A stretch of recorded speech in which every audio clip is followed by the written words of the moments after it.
Ladies and gentlemen, welcome to this second webinar in the British Records Association and Institute for Historical Research's Shock of the Record Archives and Truth series. My name is Richard Upton. I'm Bodleigh's librarian at the University of Oxford and one of the co-conveners of this series. The first webinar covered a lot of ground around the historical implications of the failure to keep or appreciate the value of records, and some of the particular issues around this were addressed by our panelists on that occasion. David Ferriero, archivist of the United States, commented on what was being done in the USA around archives and education in history, and he also spoke eloquently on the topics of digital preservation and the challenges that that issue poses for the archive sector.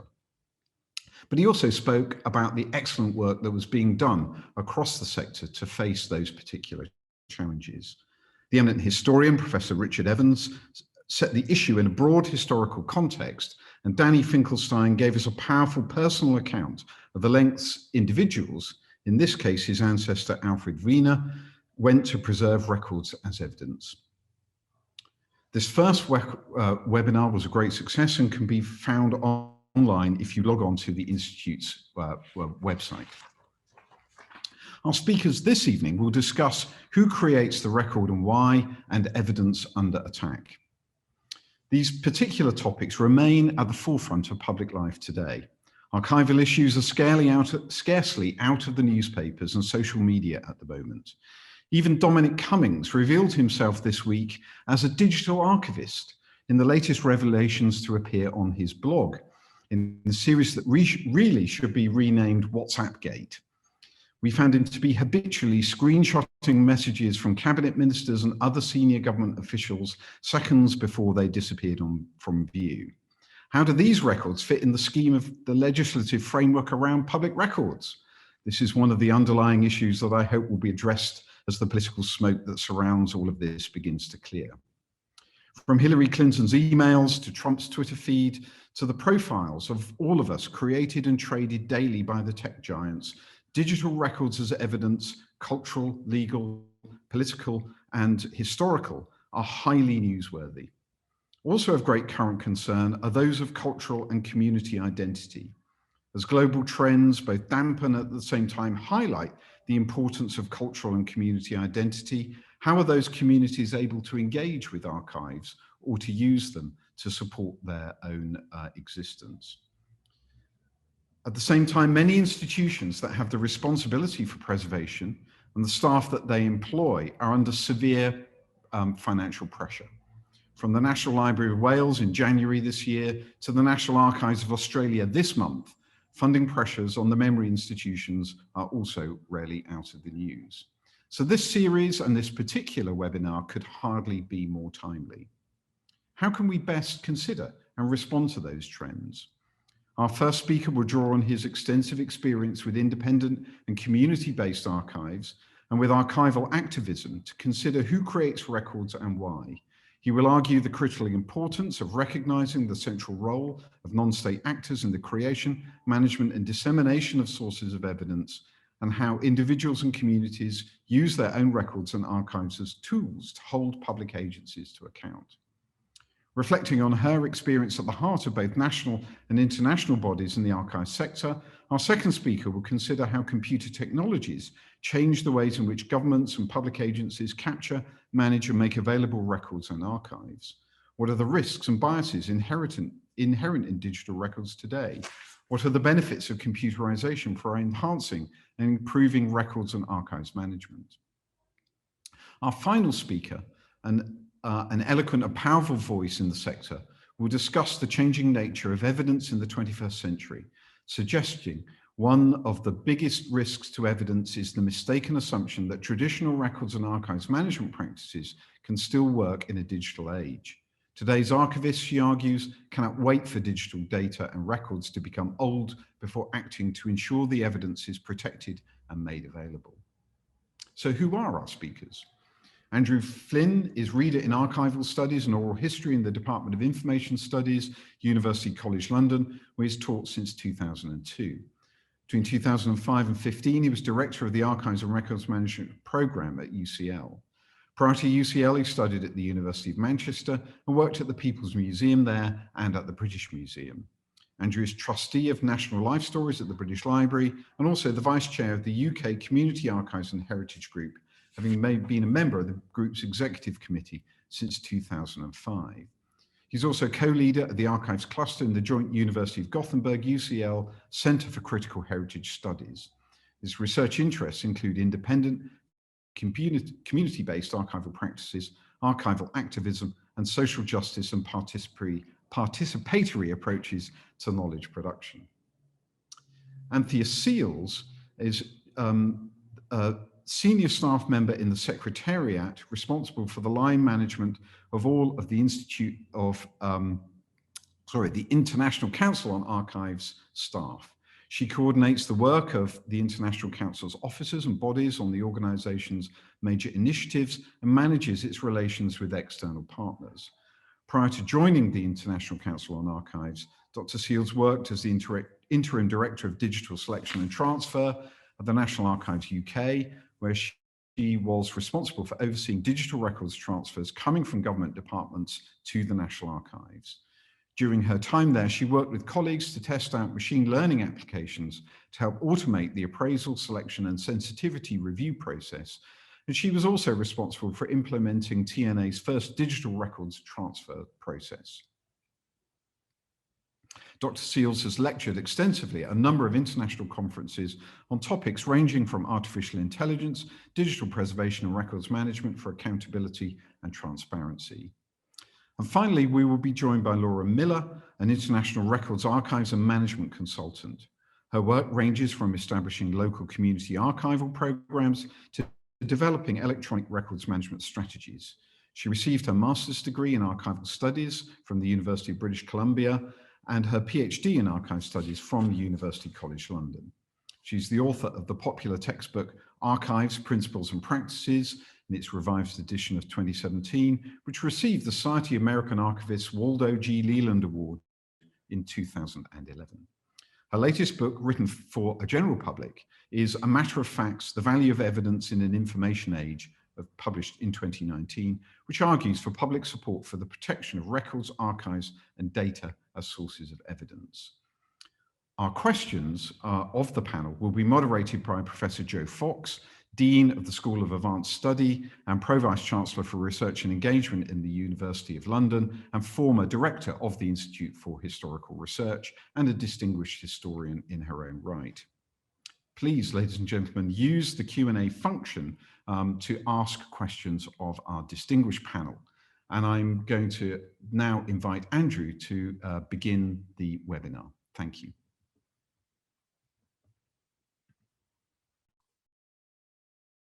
Now, here's the trick, ladies and gentlemen. When Richard wasn't looking, Andrew, Anthea, and I got together, had a glass of wine and a piece of pizza, and changed the order of events. So I'm going to speak first. Anthea Sellis is going to speak second, and then Andrew is going to follow up. Sorry, Richard, we tricked you. So I am delighted to be here, and I'm delighted to go first because it makes it more fun. To talk about today's session, who creates the record and why, evidence under attack. So those are the two questions posed today. Who creates the record and why? And is evidence under attack? And if so, how and from who or what? Anthea and Andrew are going to look more closely at the first question, who creates records and why? I want to use my time to look at whether evidence is under attack. And we decided that attacks ought to happen first so we could fight back. So I got first call. But I will say I'm not sure evidence is under constant siege. I think that sounds very gloomy. But I believe if we keep this battle metaphor rolling, that evidence can be used not only as a tool, but also as a weapon, and too often as a hostage. Now, to start, I would say I interpret evidence very broadly, and this was something discussed in the book Richard mentioned, my most recent book for the public. I see archives, records, and data as documentary products that can or do hold evidential value. We don't have archives if we don't have records, but in a digital age, we don't necessarily have records as much as we have data. So evidence can include paper documents, digital databases, emails, Twitter threads, those hidden and Snapchatted WhatsApp messages, Instagram photographs. They can be totem poles or stories or songs. But in a digital age, if we don't manage the data today, we will not have archives tomorrow, which is why I prefer the word evidence and want to talk today about the vulnerabilities of evidence. The question to me is not whether evidence is under attack. The question is whether evidence is vulnerable to attack. And I think it is vulnerable, largely because of some mistaken or obsolete assumptions about records, archives, data, and archivists. In my time now, I want to talk about 4 assumptions here. First, that archives are by definition old, and that by virtue of their age, they are somehow different from records and data. Second, that the existence and management of records is both natural and inevitable. Third, that digital data can be at one and the same time, both dynamic and stable. And fourth, that there is someone there, the archivist, the librarian, the curator, managing records, archives, and data, and therefore that any source of evidence, whether it's data or records or archives, is safe and accessible. So to the first of my 4 assumptions, that archives are old. This is not true. Archives are sources of documentary proof that hold enduring value on behalf of an organization, a person, a government, or a society. That archival value, that enduring worth, can be in a communication or a transaction, from a contract to a Facebook post. That value can exist the moment the record, the piece of evidence, is created. To suggest that we have to wait to define something as archival 5 or 10 or 20 or 50 years later is to allow failure in a digital age. Yes, paper records are more or less stable. We have fires and floods and shredders, but records could age, I think of it as like fine wine, before they came into archival care. We cannot let digital evidence age. If we don't manage it now, we will not have it to call archival in a year or a week. The second assumption, which emerges from the first, is that the existence and management of records are both natural and inevitable. This is wrong. Certainly, many governments and public sector organizations legislate the protection of records, and they hire archivists and records managers. But the laws are often sketchy or obsolete, and there are few or no resources made available to support records and archives management, as Richard alluded to in his introduction. You cannot keep a record that does not exist.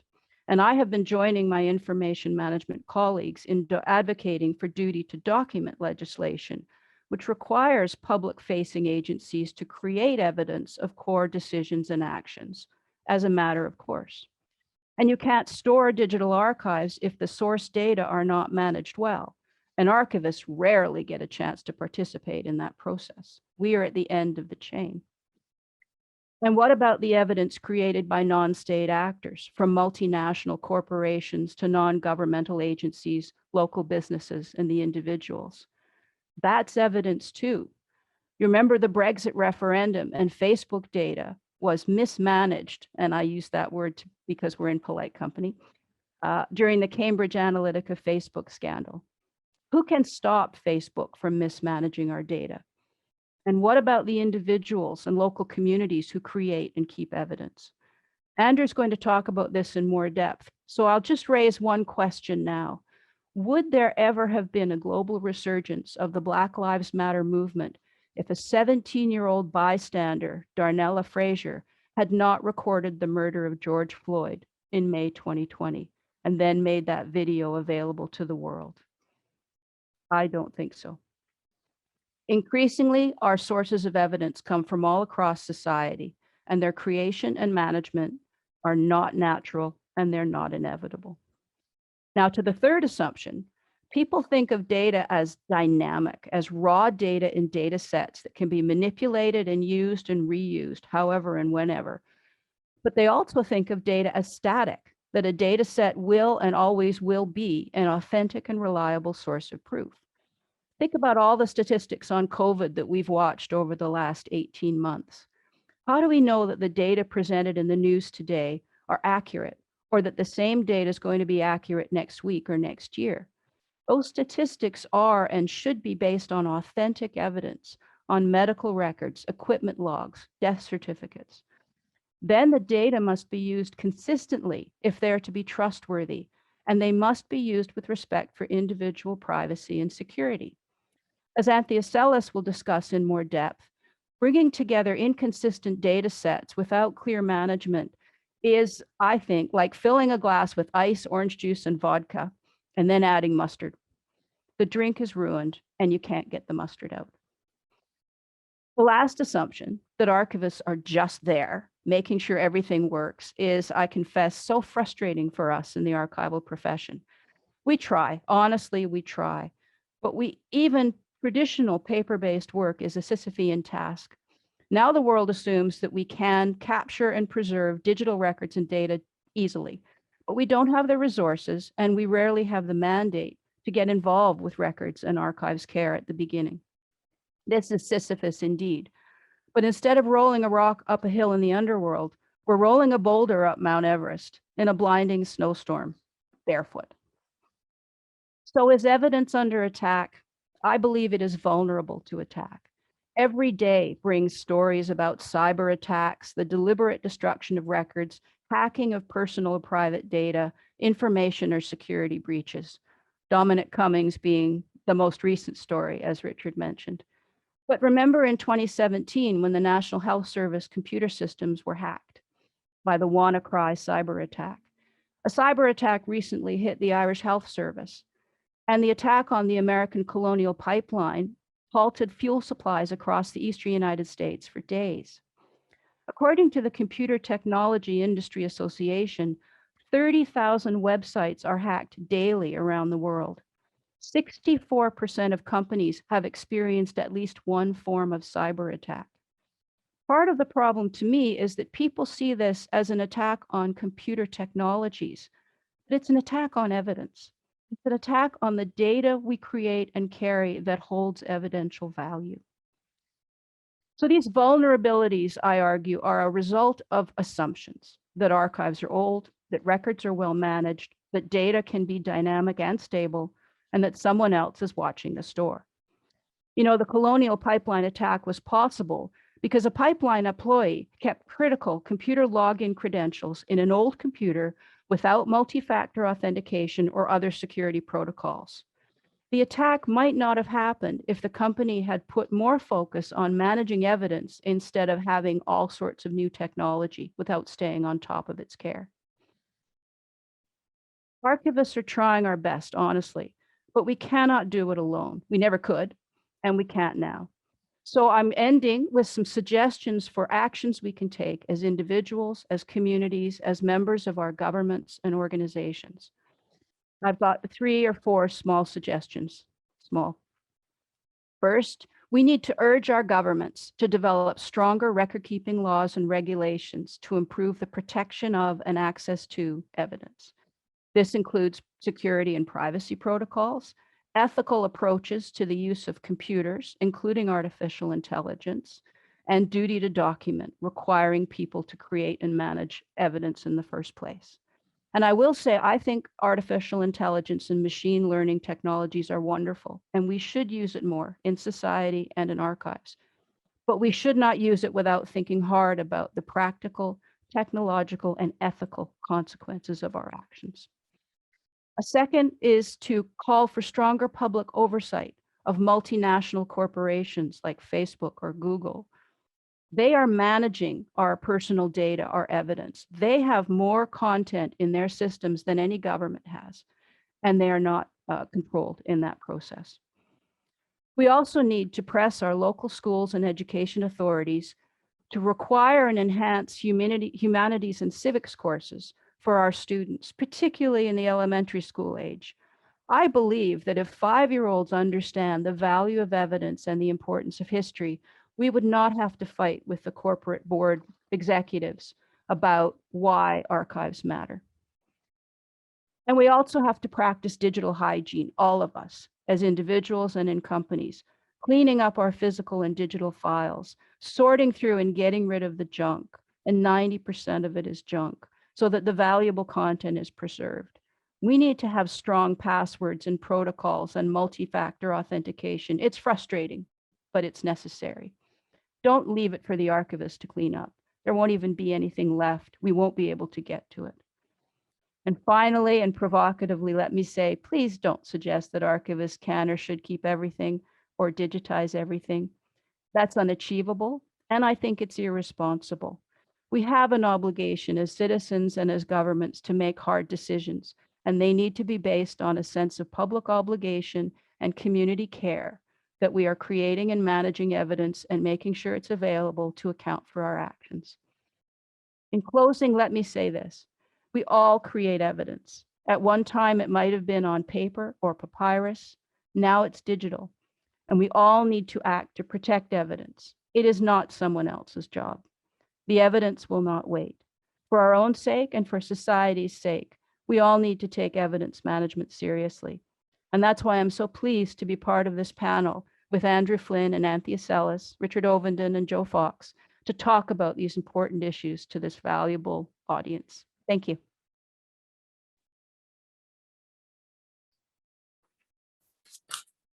Thanks, Laura, for that really great introduction. And thank you as well to the British Records Association for having me here this evening to speak at the second in a series of webinars of Shock on the Record, Archives and Truth. So who creates records and why? And I will be looking at how government and public organizations create records and why. But like Laura, I'd also like to bring some challenge to the notion of evidence under threat. So government and public records bodies create evidence to document decisions and transactions that they undertake on behalf of citizens and their countries. Digital has introduced, of course, new forms of evidence, some of which can be rendered so as to be interpreted by humans, like Word documents, PDFs, instant messages, and others, due to their size and complexity, can only really be understood by computer processes. And here specifically, I'm thinking of algorithms. Digital evidence can be transitory, but I do not subscribe to the notion that it is critically endangered simply because of its format. There are definitely challenges, but not necessarily with the media itself. From my perspective, it is rather about the perceived value of evidence, data and records, and its management by decision makers that critically endangers digital evidence and the ability we have to hold governments to account. In government departments, my experience is that information management, as Laura's already alluded to, is under-resourced, both in terms of personnel and in terms of finances.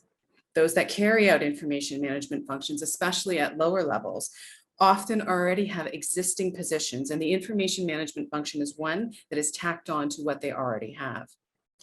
Dedicated information management teams do the best that they can to ensure that civil servants, permanent secretaries, and ministers properly manage digital evidence.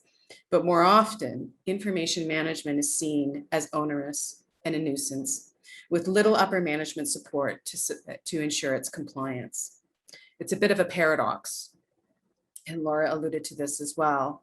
Civil servants, decision makers, and ministers know that evidence needs to exist. It needs to be captured, it needs to be kept.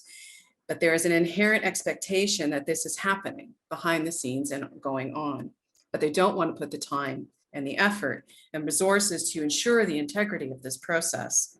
This all really boils down to a culture of work that does not value digital evidence until it is a problem. And it's not only tied to culture and the perceived value of evidence and the processes that enable the proper capture, it's also the technologies that underpin record-keeping processes. And I use the term technologies very loosely, because you can have overly simple systems and highly complex systems, none of which are actually fit for purpose to ensure retrieval and safeguarding of digital evidence. It's there, it's just there, but it's incredibly difficult to get at.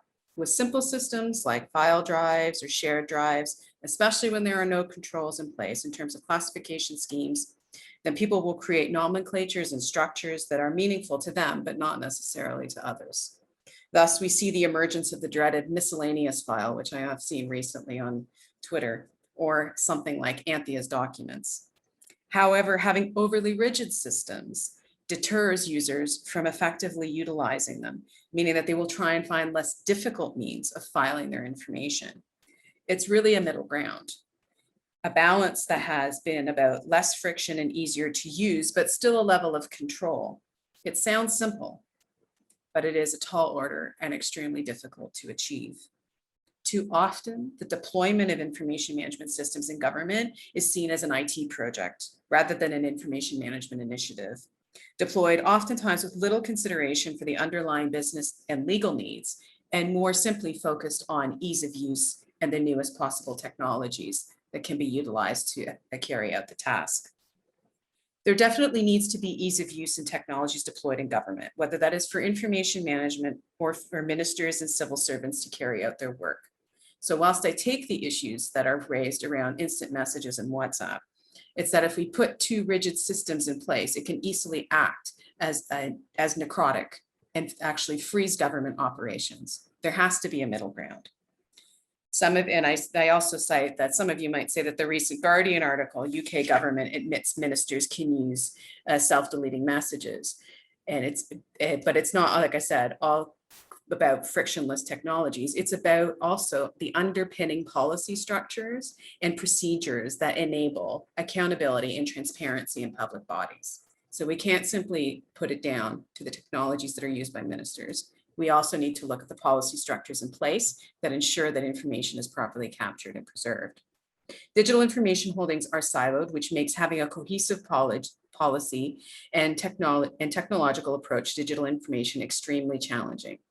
There are disagreements at times, even among public sector decision makers, about what constitutes evidence and what does not.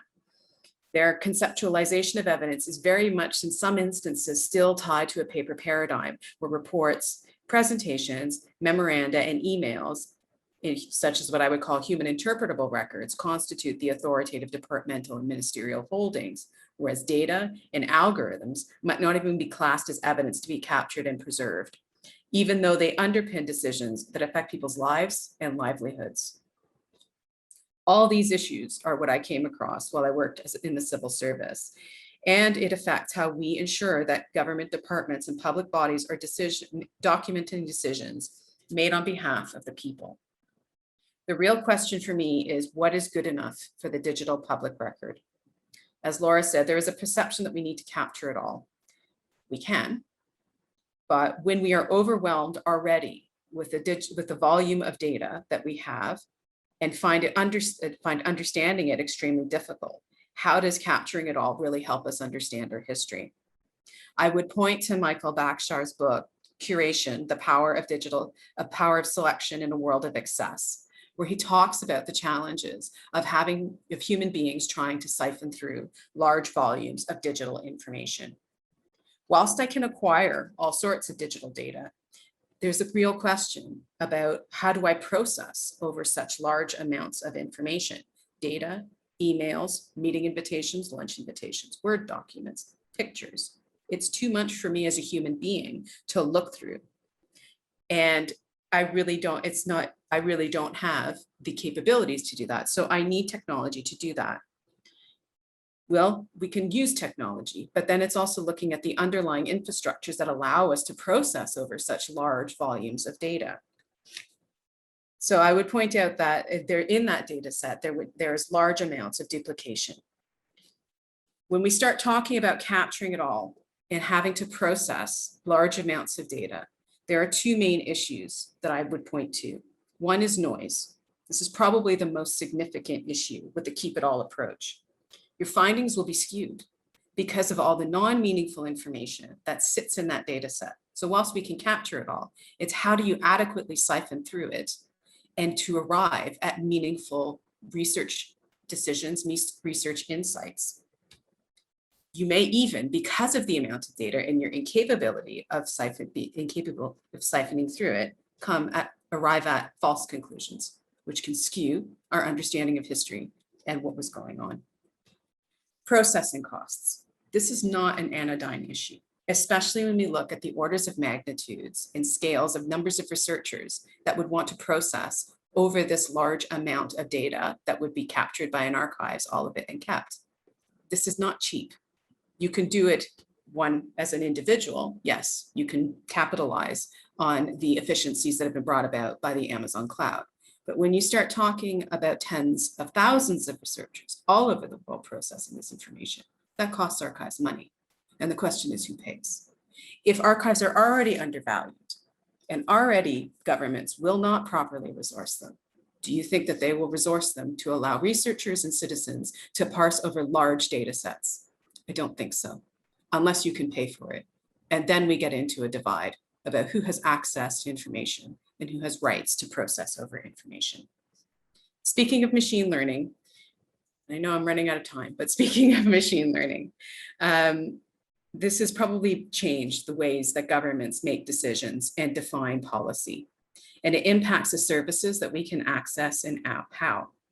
We really, not to be too 1984 about it, have been really reduced to a data point in a variety of data sets. And there are questions of how we begin to assert our rights in such an environment to protect our interests and freedoms. The issue isn't necessarily the processing of the data, given that most information about us is digital and governments need that information to make decisions and allocate resources. It is their right to collect and use that information. Where the issue arises is the perception that these technologies are a silver bullet, parsing through large volumes of data to arrive at a balanced and objective conclusion. And I use the term objective loosely. We have only to look at last year's 2020 A-level exam scandal.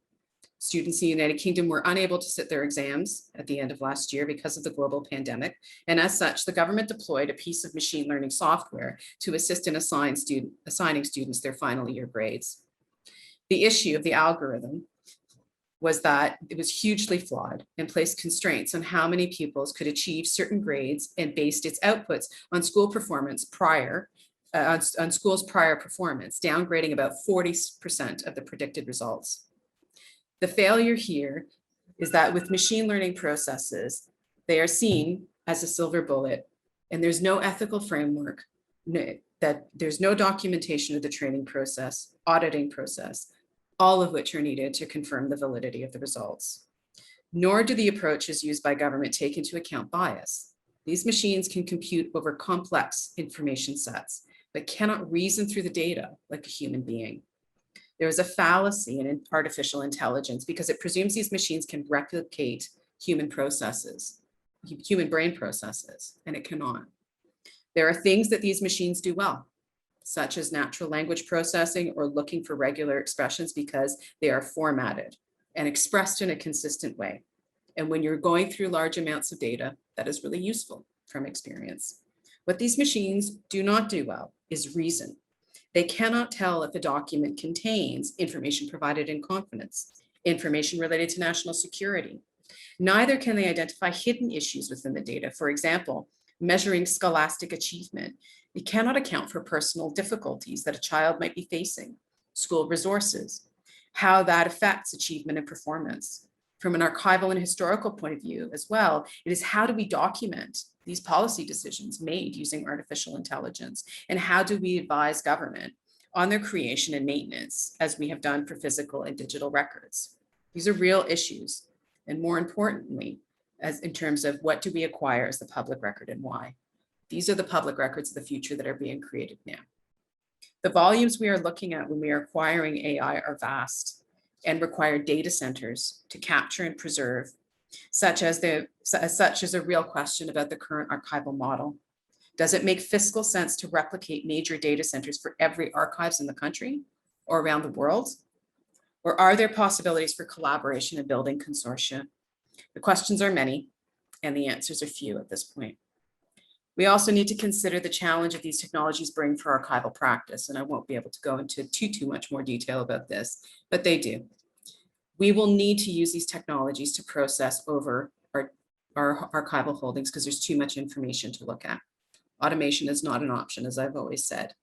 And we need to understand how to deploy these machines intelligently and understanding their strengths and weaknesses.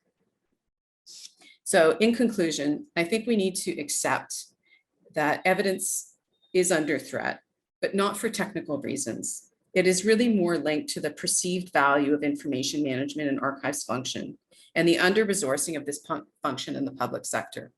And I think as we begin to look down at the possibilities of acquiring artificial intelligence, this increasingly is becoming an issue.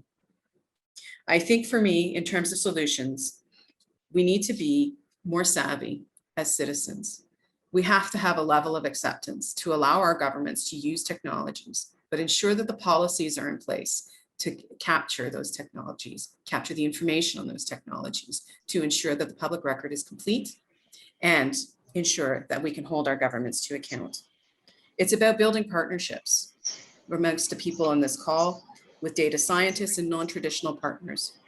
We need advocates that have the ear of decision makers. We've been trying for 20, 30 years, even longer, to get champions amongst decision makers. It hasn't worked, and we have to find another approach. We need, and as Laura said as she concluded, we need to stop minimizing the archival and information management function. It's not about capture all. It's not about digitize everything. This does nothing to support information managers and archivists, and actually can be used as arguments to our detriment and that of researchers moving forward. So I'm going to stop there.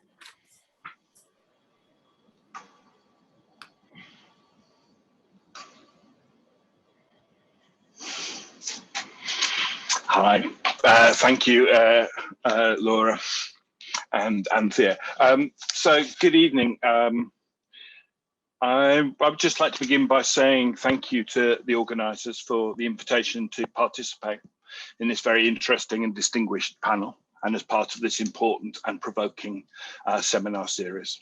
Following on from Richard's fine introduction and Laura and Anthea's expert contributions, I want to shift the perspective a little by focusing my time on those individuals and communities involved in record creating and keeping activities that happen outside the spaces occupied by the National Archives and without the direct intervention of professional archivists and other evidence and memory curators. In due deference to my fellow panelists, I'm going to make reference to another prominent but sadly past Canadian archival thinker, Terry Cook, who in his important 2013 article, Evidence, Memory, Identity and Community for Shifting Archival Paradigms, argued that community archiving and community participation in record-keeping activities were the essential and developing mode of archival thinking and practice, offering the possibility, in Cook's words, of, and I quote, more democratic, inclusive, holistic archives, collectively listening much more to citizens than the state, as well as respecting Indigenous and other ways of knowing, evidence and memory. In speaking today, I will be doing so as someone who teaches and researches in the field of archival studies and public history, but also as a long-standing member of the UK and Ireland Community Archives and Heritage Group, and someone whose past experience was working within independent and community archives. So I'm here to slightly expand the topic of our discussion from who creates the record and why, to who creates and also values records and looks after them as archives and why. The creation and preservation of memory objects and traces offering evidence of lives lived and actions undertaken is not just the responsibility of the funded and professionalized organizations that dominate the archival landscape, important though they are. It is something carried out often urgently by the many. It is perhaps a commonplace truism to say that in the digital age, we are all our own archivists now, but it is certainly true that we are all record creators now. I would argue that there is a universal, or at least a near universal, drive and desire on the part of all humans, as individuals, as families, as communities, to remember and to preserve, as well as sometimes to eradicate and forget. And do so in many different forms and with many different processes. And indeed, following Stuart Hall, this is sometimes, perhaps often, a contestatory and active endeavour. These records and archives and the processes by which they are preserved and transmitted need not to be just documents with official provenance. The records can come in the form and be preserved by oral testimony, in the land and in the environment, in dance and art, for instance, in a myriad forms in which the past is recalled and evidenced. Community archives and archiving is a term which has only been around for 2 or 3 decades, and has been adopted across the world in the last 10 years. But it refers to an activity which is far older and more deeply ingrained than that suggests.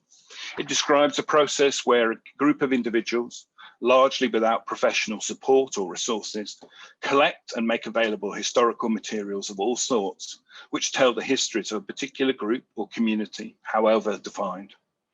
Often doing so within the context of that community's histories being ignored and misrepresented, and the archival traces of the community's history going uncollected in other mainstream archives and museums. Preservation of this material is not done for preservation's sake. It is done for sharing and for use. The salvage and bringing together of the resources in counter archives allows them to be used as a resource in writing new histories, in promoting knowledge and identity, and in contesting other, perhaps more dominant narratives. There is nothing new in this activity. In the UK alone, working class organisations established independent libraries, archives and museums from the late 19th century onwards. Women's libraries and archives were founded in the 1920s and again in the 1970s. LGBTQ+ archives sprung up around the country from the 1970s on, often emerging out of contemporary resource centres and activism into something more historically focused. Jewish historical societies and archives were first established in the 1890s.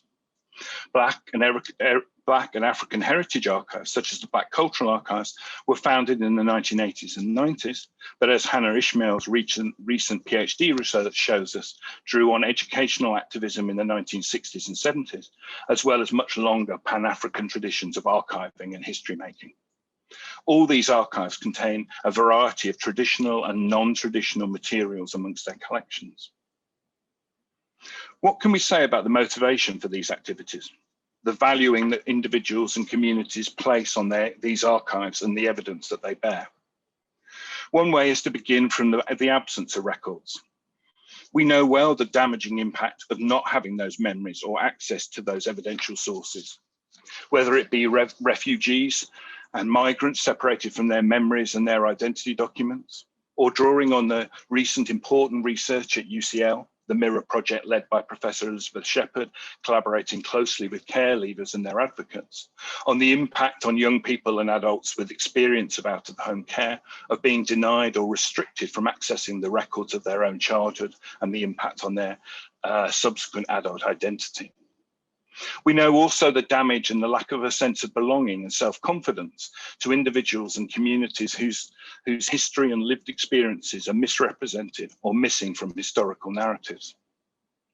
When the stories presented to you don't include people who look like you or are like you, how can you see yourself belonging?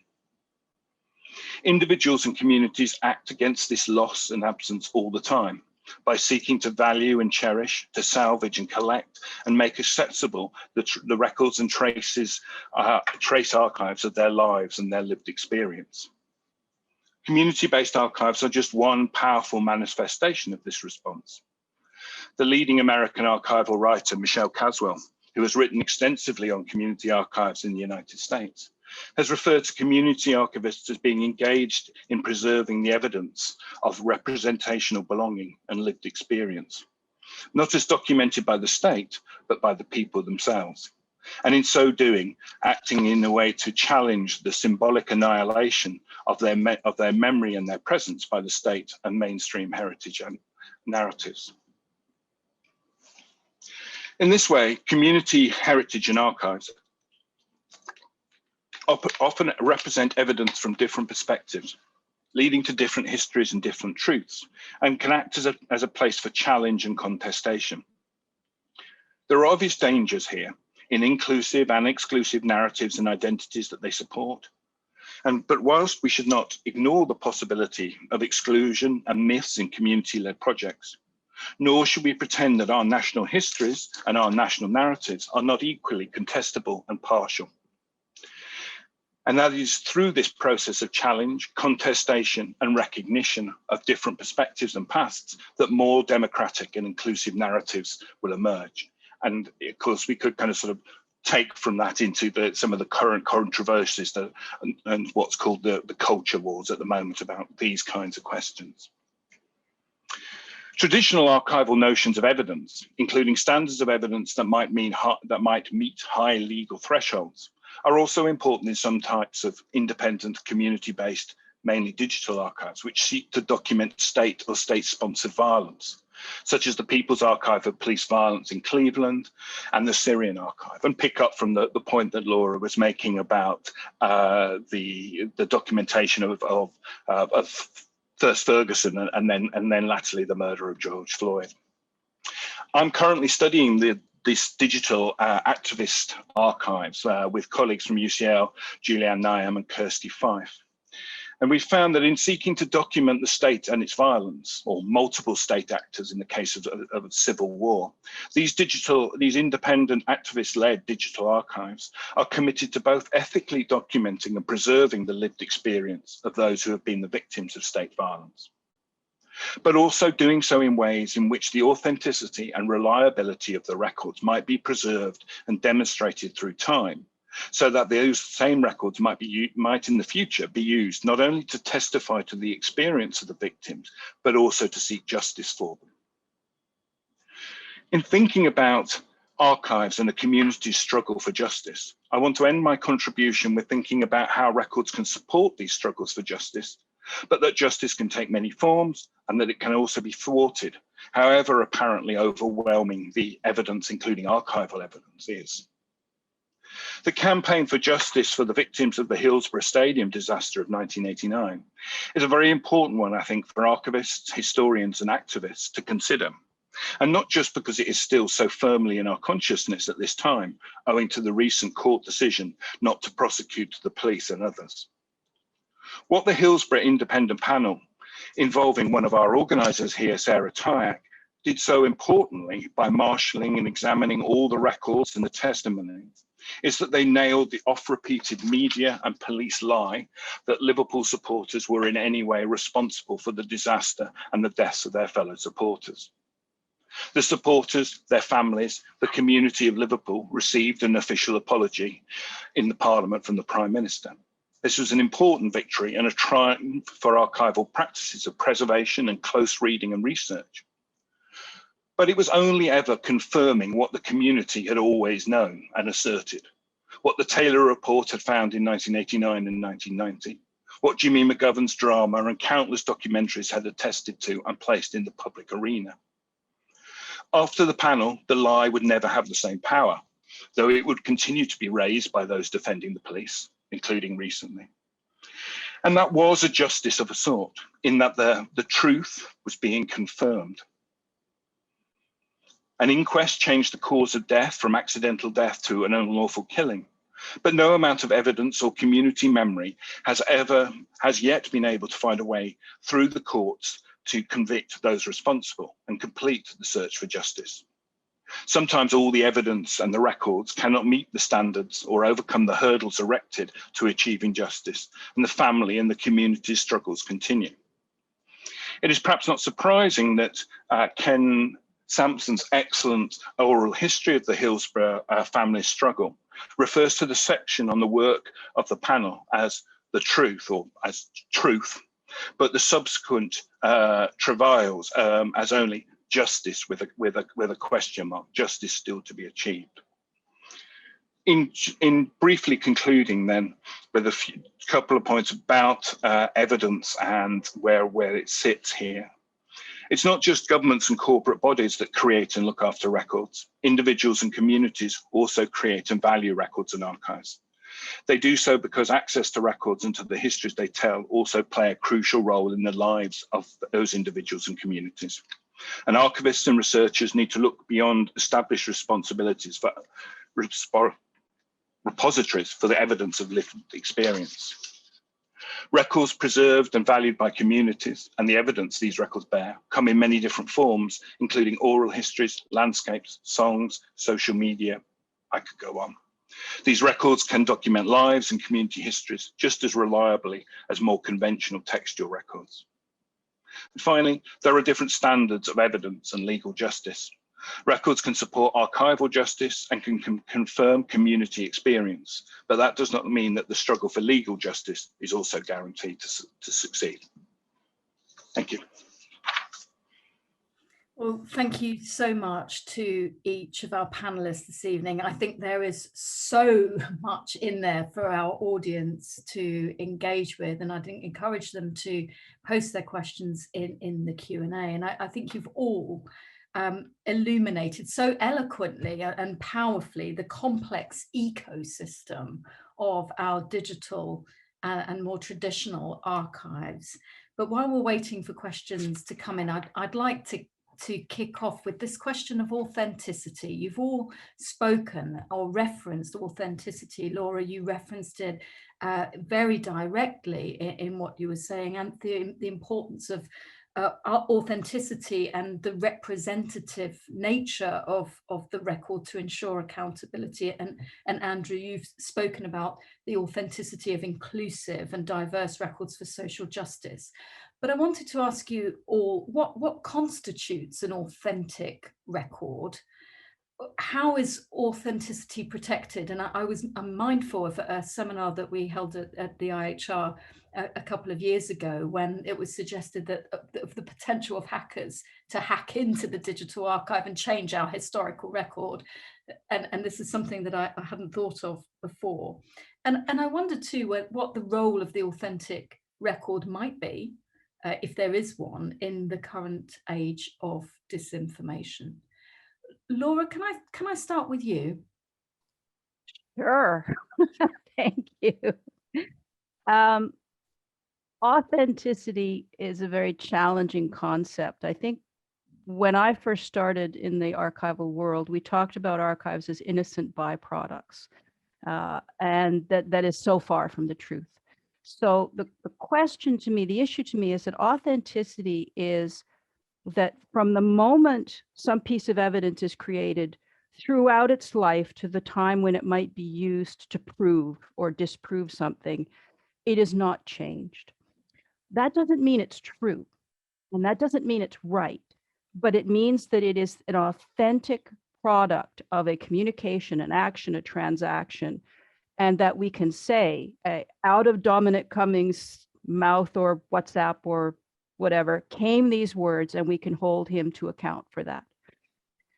But of course, we all know that we all have an eye to our audience when we create records and communications, which is why the issue of authenticity to me is more about proving that you did say that, but not being able to prove that you were lying when you said it, or you were massaging the truth, or you were altering it, but that, yes, this is what you said or did or acted on, which is why we need a multitude of aggregates of records in order to say, the state said this, but the citizens saw this, and where is the truth in between?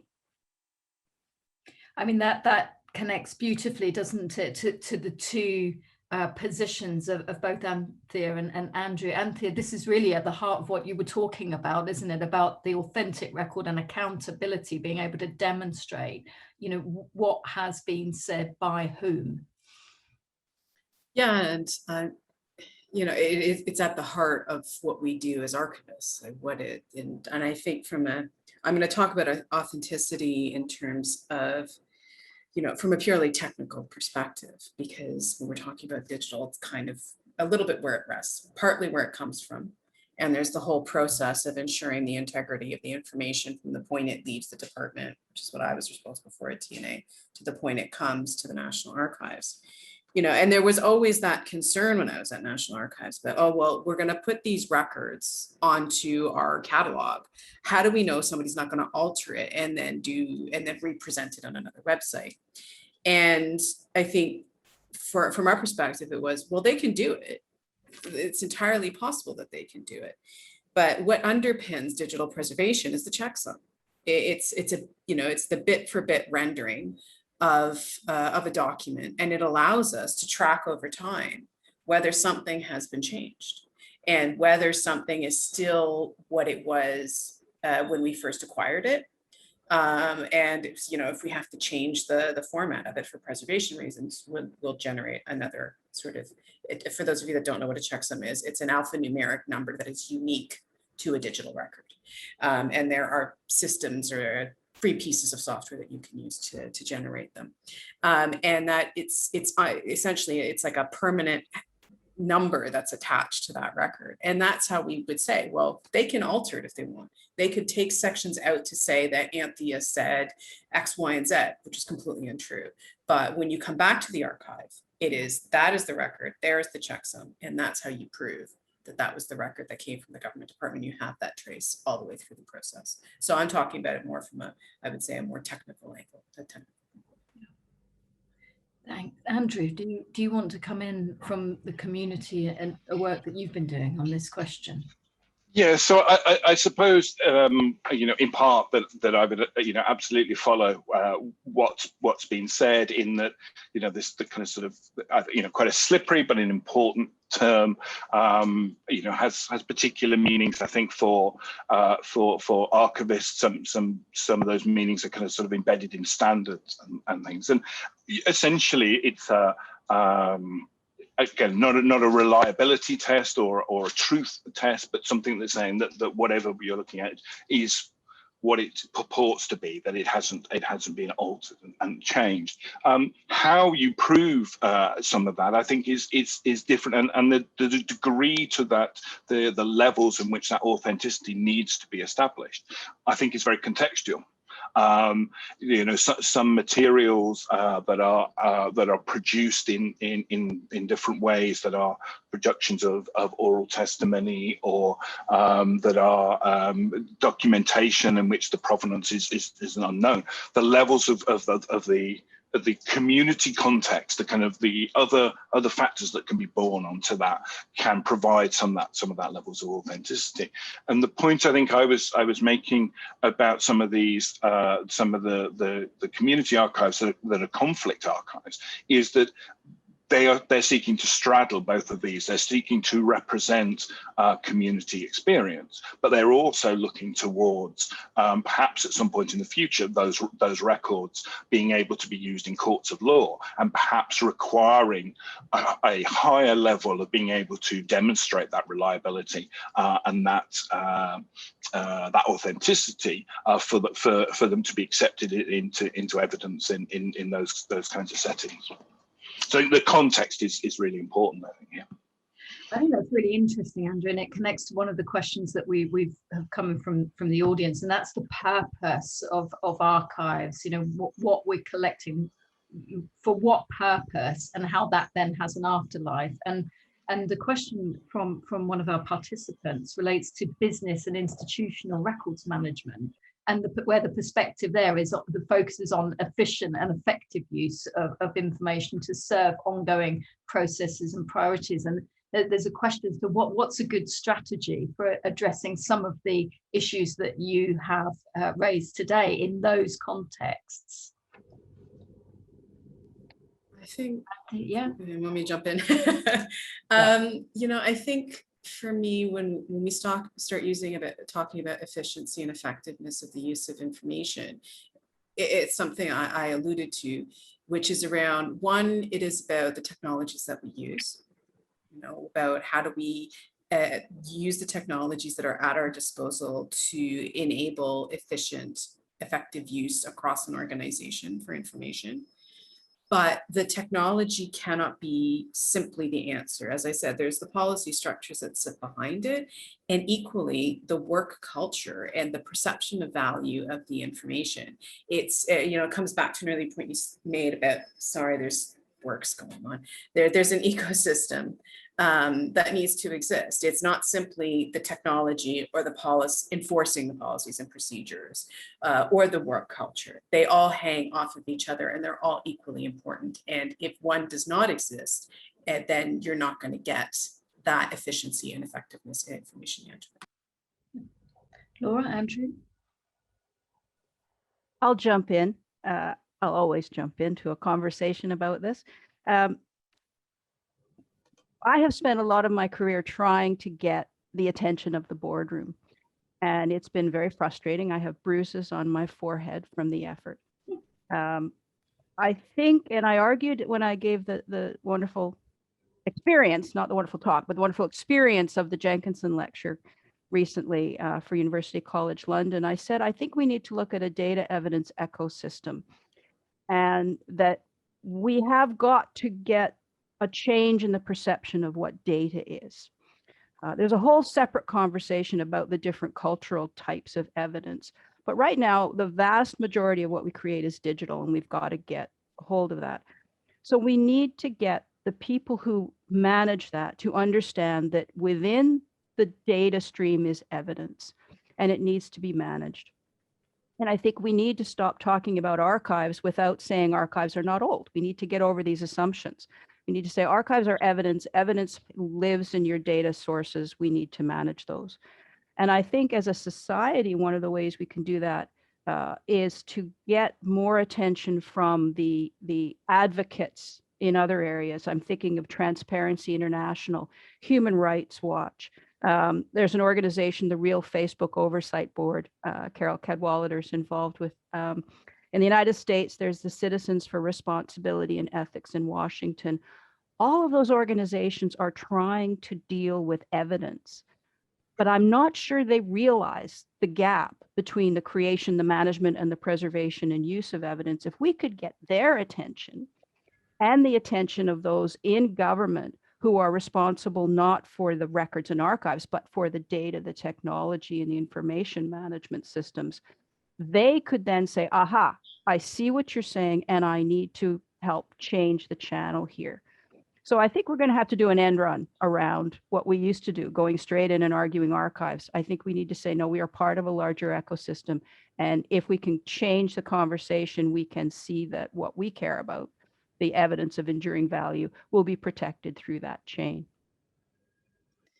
I think that's a really good connection to these questions of perception, advocacy, and making sure that these issues are at the forefront of the public and the international agenda. And that connects to a question that we've had from one of our participants, and that is, how do we create and enhance popular understanding of the importance of maintaining archival evidence, partly in the interests of accountability as well as community memory? Who is this a task for? Is this a task for government? Is it a task for archivists, or is it a task for historians as educators?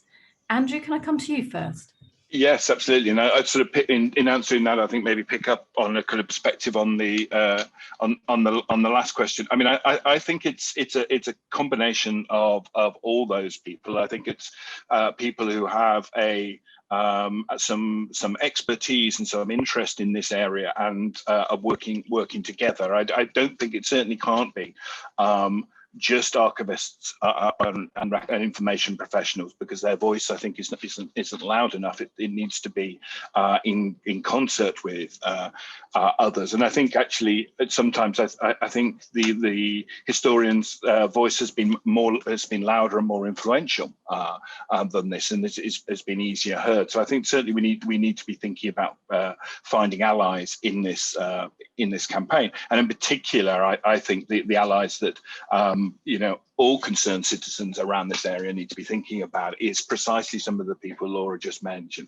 is working with transparency and accountability campaigners to look at kind of sort of issues around what is being created and what is being kept and what is being made available in a whole range of institutions, whether it's corporate institutions or governmental institutions. Right at the beginning, there was a mention of this recent story, and I think Anthea mentioned it as well, about the disappearing WhatsApp points. And absolutely, it's not, as it wasn't in the mid 2000s and Tony Blair's SOFA government. It's not a question about technology. It's a question about process, about government, about a kind of a willingness or not to avoid the structures around accountability, whether those structures and those laws are strong enough. And in order, I always think of this as being a push and a pull between the state or institutions and the public's right to know, and that public right to know needs to be a campaign that concerns all of us. Otherwise, this material won't be there, won't be preserved. But accountability and transparency, including a notion of historical accountability, but much more about contemporary accountability, I think is the issue and the driver in this area. Anthea, Laura, do you want to come in on those questions? I think Andrew got it. And I'll just add that I say, think of the children. I think that we need to get the attention of children now and say, who I think are much more savvy about digital issues than we give them credit for, but to say there is an evidence component here, and we want you to understand that there's a longevity to this. It's not just about what's on your phone or your iPad today, but what is going to happen in the future. So better civics education, better humanities education. There's been a lot of effort on a focus on STEM education recently, but I think it wouldn't hurt to dial it over, not back, not to take away STEM, but to also say there is a humanities component that creates a civil society that has a consciousness of this. I would certainly echo that, Laura. And in relation to that is, you know, how we've got a couple of questions around these notions of false and falsehoods, truth, and the archive. And one question is really around, you know, what do you do with false evidence? How to preserve that within the record? It is part of our record. It is part of the human experience now. But how do you preserve and keep that? And what is that connection?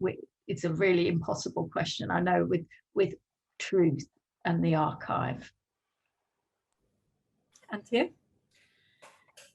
Well, I think it's all about context. It's how you contextualize it and how you describe it, right? And it's, as we move into a more interlinked cataloging system, it's within that ecosystem. When we start looking at linked data and archival catalogs, it's within that ecosystem. How do we contextualize false information? You know, we only need to look at, you know, coming back to Dominic Cummings, poor Dominic Cummings, he's getting it tonight. You know, we only need to look at his blog that he modified, you know, and then tried to pretend he didn't modify it, you know. And I think that plays into a broader sort of role of how, you know, the current administration and how the current administration approaches accountability, transparency, and how it represents itself to the UK people. And so I think that sits in the false evidence sits in a broader system and context of it is important because it documents, I think, perceptions of how governments perceive their citizens and what they perceive they can get away with. And I think that really comes down to the archives capturing it and contextualizing it in that way, and taking on that its sort of role as the quote unquote trusted authoritative source of the record, at least the public record when I'm thinking of archives, and sure Andrew will contribute the sort of the community archives perspective. But that for me, it's valuable. It needs to be documented, and it's how we do it through the catalog and link it so that we can see the whole picture. And Andrew, from your perspective, someone in the audience has pointed out, you know, what doesn't make it into the archive? Are we mythologizing some kind of golden age of truth and accessibility that never arguably existed? And certainly some of the points that you've touched on this evening speak to some of this. Oh, yeah, absolutely, and I think it's probably one of the, you know, the most challenging kind of sort of areas of when we start is to think about this is this kind of sort of notion of histories that are challenging and challenged, and certainly that, you know, I don't think there's any sense in which you know, these kinds of arguments are kind of harking back to some sort of kind of golden age when the archive was complete or there was a kind of historical truth, but it is talking about kind of places in which historical narratives, different historical narratives and different historical perspectives are being placed into public arenas, and of course, there is a very real possibility that some of those historical narratives are deliberately false, are mythologizing for good reasons, that are seeking to mobilize a community or in a solidarity, perhaps against another solidarity. So there are all the kind of the problems that exist there. But I would kind of return again to the idea that these are all ideas that I think we're confident and aware, exist within our kind of sort of, more traditional national histories and national archives. And the answers are very similar. I think they're about challenge and about contestation and marshalling other pieces of evidence. But it is one of the great dilemmas, I think, about the kind of sort of the opening up of these kind of processes and how they can be ways in which of providing newer and kind of more dynamic and more democratic histories, but there are also ways in which myths can be mobilized that are dangerous to other individuals and other communities. Laura, Anthea, yeah, Laura. I just want to follow up on that. I think my book writes about different ideas of truth. And my argument is that everybody's entitled to their own personal truth. I could tell you that I believe that a glass of Chablis and a box of Maynard's wine gums is the perfect dinner. And you shouldn't contradict me. That's my truth. But there's also an evidence-based truth. And in that, we need to go back to the evidence. And we need to be able to say, if we're being held to account, how do we know that what you are telling me, you being a government politician or somebody I'm having a neighborhood dispute with, where is the proof of your truth? So we need to get people to realize that there needs to be a backing to a statement of truth. And when we have something like a president's tweets, we need to say, well, is this really true? How do we develop critical thinking skills in the population to look at those in power, wherever they're from, and say, what is the truth here? I think there have been some mechanisms recently in social media that have changed the channel. I look at Twitter particularly. I will often read a New York Times article. Then I'll go find the link on Twitter because I want to share it. And Twitter will say, do you want to read the article first? Because as far as Twitter's concerned, I haven't read it because I didn't read it through Twitter. I think that little stop check is very useful to say, don't just jump on the headline, think hard here. Changes in that kind of technology can allow us to pause for a moment before we jump on a headline or jump on a piece of information and say, let me just check and make sure this is true. True as in there is evidence behind this. I also will just say, I think there are many, many different varieties of truth, and there is no one mythological, pure golden truth, and we shouldn't look for it. Aside from when it comes to wine gums. That's a given. That's a given. Can I just add one final point, Sure. Jo? I think the one thing as well when we talk about truth, and particularly when we talk about artificial intelligence and its use in archival practice, it's that there is a level of skewing, if you will, of bias that we need to accept in the historical record because it represents a truth. It represents a perspective and a way of thinking or a community's way of thinking at a given point in time. And we need to be careful when we start talking about compensating for bias when we are doing our work, because that bias is indicative of many things and it is valuable. And I think it's more about how do we find other ways to provide a broader conceptualization of what was going at the time, rather than trying to make up for that skewing that will naturally exist within the corpuses that we're dealing with and the communities and records that we're managing. And here, can I stay with you from the next question from our audience, which is, we've all spoken this evening about we can't preserve everything.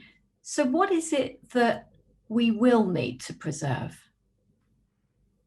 I think for me, it's from a government perspective. So that's what I come back to. I think it's really the decisions that affect citizens' lives. That's what we're trying to preserve.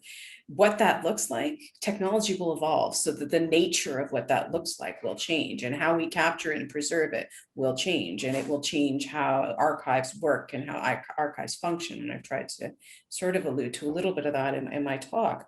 And so that for me is what it really boils down to. It's not about a specific format. It's not about, an instant message over a PowerPoint presentation. It is the totality that documents that process to a decision that influences citizen lives and what a government says it's doing in the best interest of its citizens. Andrew, what do we preserve? Yes, and very much on that point. I mean, thinking about it from the kind of perspective of the government record or kind of organisational records, I think that's a really important point. That I think too often what we're left with is a record of decision, but for the most part, we know what a decision was. So the decision is said to say in the public arena because we've experienced it. But what we don't know often is the process how that decision was made, what the different arguments were going on, and particularly as we get into an era where public policy is being made by AI, how that AI was coming to the decisions that it was making. So I think in terms of the record of governance, I think the process and kind of opening that up far more is really important.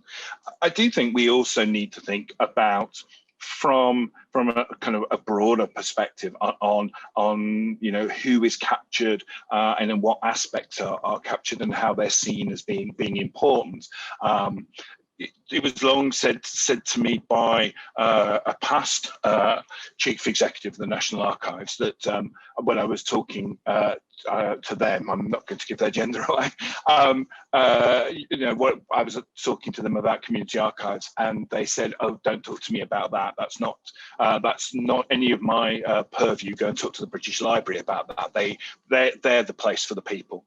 And somebody else had said that the National Archives is not about it's a people's archive, but it's not about the people.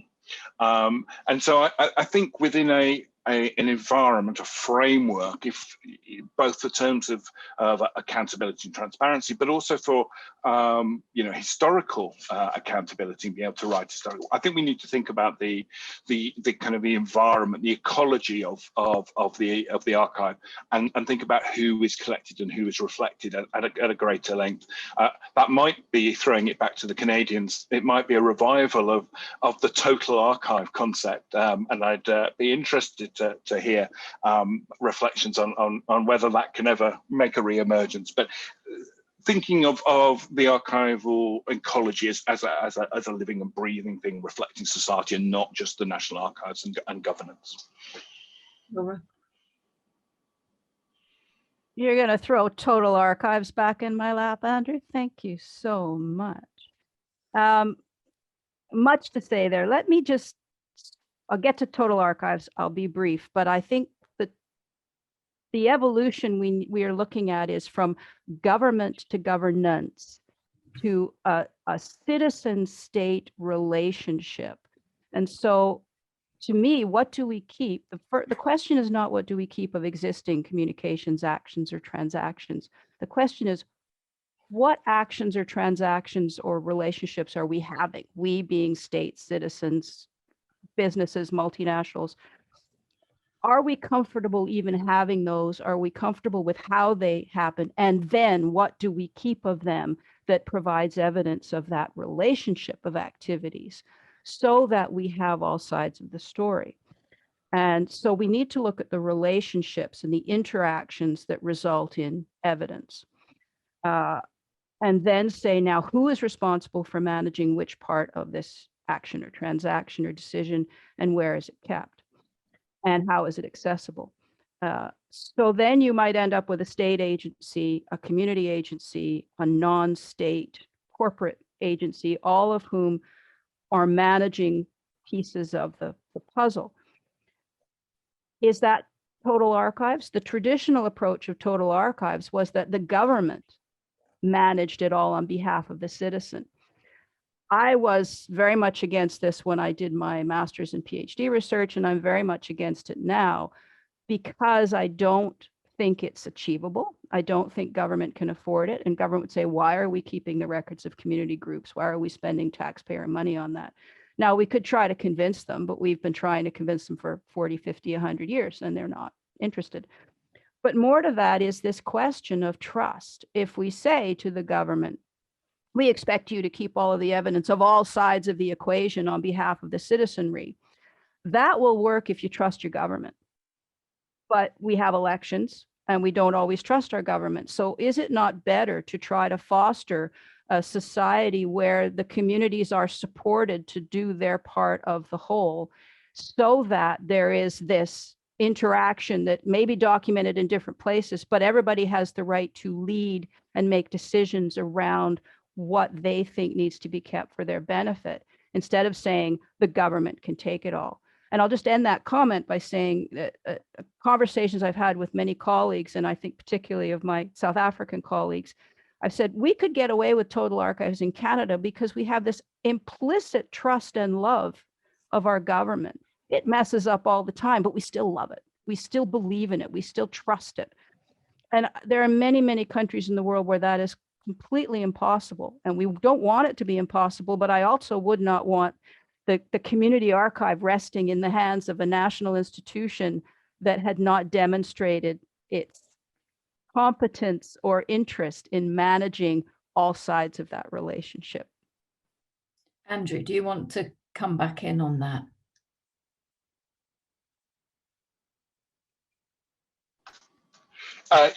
Only to say that I pretty much totally agree with that. But apart from to say that there is, that then we have to address the complete imbalance of resources, which the community-led endeavours can thrive and function on their own resources, but they're always up against a kind of resource issue. So that while I'd absolutely agree that I wouldn't want and don't think that government controlling all of this is a good thing, but a kind of thinking through a support structure that allowed people to control things within their communities, but also allowed them to acquire resources and expertise to do so, is part of this model, I think. And I think that is to preserve that record of the future as you get that complex ecosystem developing, emerging, and intensifying. Is going to be part of the challenge for the future. And on that note, I shall thank you all so much for such an intensely interesting conversation that I'm sure we could go on with all evening and raise some really very critical issues. But I'll hand back now to Richard to close this evening. Thank you all so much. It was wonderful. Thank you all. Thank you, Jo, and thank you, colleagues, for such an incredibly rich and stimulating, thought-provoking, and question-inducing set of presentations and indeed discussions. And first and most importantly, please join me wherever you are, distributed across the globe. Ladies and gentlemen, please put your hands together virtually or physically to thank our fabulous panel and our moderator. Ladies and gentlemen, the third and final webinar in this series will be chaired by David Thomas, one of the most distinguished archivists of this country in recent times, and will be held on the 11th of November. And it will cover the topic of truth and trust, although a precise title has not been identified yet. But please check the Twitter feed of at Shock of the Record, the Institute for Historical Research and British Records Association websites for further information. But make sure you make that an essential date in your diary and preserve the record as evidence of your attendance. Thank you very much indeed for your participation this evening, and we look forward to joining you again on the 11th of November. Thank you.